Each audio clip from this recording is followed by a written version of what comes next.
Welcome back to Eagles Draft Central. We're going to get into a couple of things connected with the Eagles in regards to this year's draft. It's right around the corner, about 2 weeks to go, and we're going to look at the first two ideal picks for the Eagles, as well as things leading up to the potential fiasco with one Devonta Smith. Don't believe it'll evolve into that, but man, it could be some money things to talk about. Even though I think he'll probably be fine, but things could escalate, not just the price.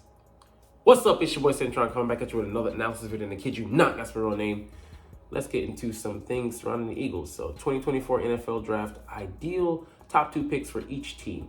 And we're gonna start with the Eagles and end with the Eagles. Anyways, the 22nd overall pick used on Quinyon Mitchell. I don't believe he falls there. So they have us making a trade up. We lose the 50th overall pick, and that's just the price of doing business. I believe he can be develop into a guy that could potentially rival the impact of a guy like Sauce Gardner. Don't ask me why. A smaller school, smaller conference, but that being said, man, he just has the physicals, the measurables, strong as hell. 20 bench reps of 225 at $195, can play off, can play man, 4-3-3, so he can keep up with pretty much everybody on the field. I mean, the guy's just competitive as hell. The Senior Bowl, no problem handling himself, and stuck with guys like Marvin Harrison Jr. Hey man, that's all I need to see, man. Step up in competition. He didn't struggle severely. Yeah, he gave up a touchdown in the end zone, but the guy has some size on him. And, he's one of the best prospects to come out in years at wide receiver. So his game speaks for itself. I don't agree with the second one, Zach Zenner. I don't think we need to go with a guard exclusively. I would go more with a guy with a combo. It would be too early for him, but I would say Kieran Amegachi, who has the body type and needed to play some guard in his collegiate career at Yale. Smart guy as well, even just going there. But he could transition to tackle after Lane Johnson hangs it up. But I would go with this guy here, actually. No, I can't go with that guy below, but potential, Patrick Paul, or say, Amegachi, but they have him going in the first year, so I would go with Kieran. Maybe trade down a little bit, because that's a sweet spot, right in the 40s, 50s, where people are looking to trade up for the couple of guys they have a good draft grade on, and that in that pocket, before you slide down to a lesser grade of quality in the players. So right in that sweet spot is where a lot of teams are trying to get, and they're willing to mortgage some of the future picks next year, seconds or thirds, and we don't have to come in seconds and thirds and get the guy we want. But if they decide to go second round corner, I would go Max Melton, and then first round I would get one of the premier tackles, a Tyler Guyton, potentially a J.C. Latham if he drops, potentially a what's his name, Marius Mims if he's available, which I think he most likely would be. There's a number of guys that will fall in that area, and then I get a guy like Fuaga or the other guy. Can't think of. There's Troy, and then there's the other guy, but. So, I mean, you can get one of those premier tackles. You're not getting a Joe Alt, technician, but there's enough depth there at the top, for you to be satisfied, your appetite satiated with the guy you do get. So, a lot of potential. We will really know a lot by the first three picks the Eagles make, or not, if they package a guy, package a pick to go up for a guy. And there could be some argument made to, move up for some of those other guys I mentioned, because we really don't have, we're not pressed to need a guy. We want them, but we're not in a position where we're desperate. And, Eagles usually make the right decisions to put themselves in these kind of positions. All right, on to the next topic. Eagles 2024 draft. Will Howie Roseman trade up, trade back, or stay put at pick number 22? And let's just say, I don't think there's any way he stays put. I think the last 6 or 7 out of 7 drafts, he hasn't done so. He's moved up or down and then back up. So the guy is just rambunctious. He's got ants in his pants. He can't sit still. As long as he's not drafting a guy like this, a freaking extreme bust. I think he's out of Louisville. Just stunk. But let's look at the last 5 years, or maybe even 6. 1, 2, 3, 4, 5. So 5. He has traded up 1, 2, pretty much 3, 4 years out of the 5. So the time he stayed put, he's gotten a guy that's kind of been not, well, you say questionable, but definitely, wrong. Should have gone for Justin Jefferson there. He was actually available. We had him, he got picked the next pick, which is crazy. But, Noah Smith, the jury's still out, but, the talk of us getting, if he was a star, if he was showed a lot, like say he had, a handful of sacks last year, we probably wouldn't be talking about a high premium on the edge guy. And yeah, it could have still happened, but it wouldn't be such a, pervasive topic. So I would say that there's a high potential that he's going to trade up. He's going to trade up and to go and get a guy. And it could be, the Devonta Smith half step, trade back and then trade up, but he's not going to sit in place. History tells you that. The times he's done so, it's been kind of a regrettable choice. And it's just, look, he stayed put, and that's just not Howie's style. He's going to move. Like I said, he's just hyperactive. He's got to do something, you know what I'm saying? And I'm not disagreeing with him by way of the results. They speak for themselves. So I could see an argument for us trading back, getting more picks, and more ammunition. I'm not saying that we're going to make selections of those picks. We're going to use those selections to trade for other guys. By way of picks and then selecting them.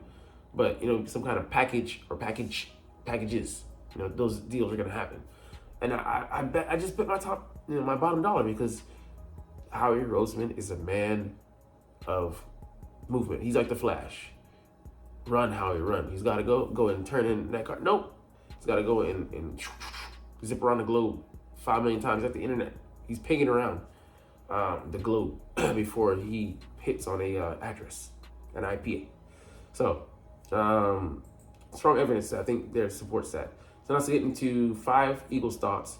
Keep drafting offensive linemen, the Hassan Reddick decision, and more. So keep building the trenches. Like I said, 9 out of the last 13 drafts, he's drafted a defensive lineman or offensive lineman. So history tells us that he's going to lean into that position. I wouldn't be mad at it. Years ago, I didn't understand because it wasn't a sexy pick getting an O-lineman. But now, building along the trenches, building inside out your franchise, especially basing it along those lines, is the way to go. Like I said, the results speak for themselves. Having the best O-line in the league years running and being able to extend those guys, holding on to them, and being able to protect our quarterback and pave the way for a run game, buy time in the passing game. It's essential. And you can see the differences between the franchises that don't have good support. You have to have an amazing system or go the 49ers, and then still weren't able to get done in key moments. They get pressured. So 9 times out of 10, you're going to be better building your line than, eschewing it and putting resources elsewhere and regretting it later. Hassan Reddick leaving. The Eagles are banking on this not being a Brian Dawkins situation where he went on to excel with the Broncos for a few years. I think he hung it up maybe 3 or 4 years later, 2012. So he's a special case. He was a freak. And he's such a talented guy and just dripping, soaking wet, with not just confidence, but leadership. But yeah, we'll see how it ends up being. We'll compare Bryce Reddick, basically Bryce Reddick, until maybe the end of their careers. But it'll be interesting to see, who wins in the short term, long term. If it's a draw, the rare win for both teams is even more rare than a draw. Losing sides, lose, win-win. The win-win is more rare. But Bryce Huff is going to be watched like a hawk if Hassan takes off, or if Hassan's not able to reach the benchmarks he needs to get get us to a second round pick. We're gonna malign that. So it's lose in the court of public opinion. The possibility of a first round corner, not disputing that. I do think there's a good chance that we trade for a corner though. Some established talent. You know, he have a love fest with the Broncos PS2, not their PlayStation, but Patrick Surtain II. Yeah, I mean, he's established. We have to pay him, but we know what we're getting. And that's a safe bet. But like I said, trading up for a guy like Quinton Mitchell, Nate Wiggins, just if he could play the run even just at an average degree, he would probably be the pick. But we can't. Kool-Aid McKinstry would make more sense, or like a guy in the second round, Max Melton, or for me, you know, like I like also TJ Tampa, his game. So I don't know if the Eagles are even looking at him, but you know, there is precedent for them not even looking the guy's way, not even mentioning him, except for in the building, you know, lock lips and then pause. You know, mouths tied, whatever, zip tied, or whatever you want to call it. And then them going after a guy and getting them. Said, I didn't even talk with the Eagles. You know, that makes sense because you want to play close to, you know, the vest. A wild trade up scenario. Yeah, I can see them going up for like not for a tight end. That would truly be wild if we went after Brock when we really don't need him. When there's guys that we had, there's Steele Johnson can have maybe in the third or in the fourth potentially. Tip Raven, my personal favorite.